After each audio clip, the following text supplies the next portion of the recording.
امیر المؤمنین حضرت علی رضی اللہ تعالی عنہ شعبان المعظم کی 15ویں رات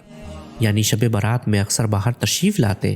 ایک بار اسی طرح شب برات میں باہر تشریف لائے اور آسمان کی طرف نظر اٹھا کر فرمایا کہ ایک مرتبہ اللہ تبارک و تعالیٰ کے نبی حضرت سیدنا داؤد علیہ السلام نے شعبان کی 15ویں رات آسمان کی طرف نگاہ اٹھائی اور فرمایا کہ یہ وہ وقت ہے کہ اس وقت میں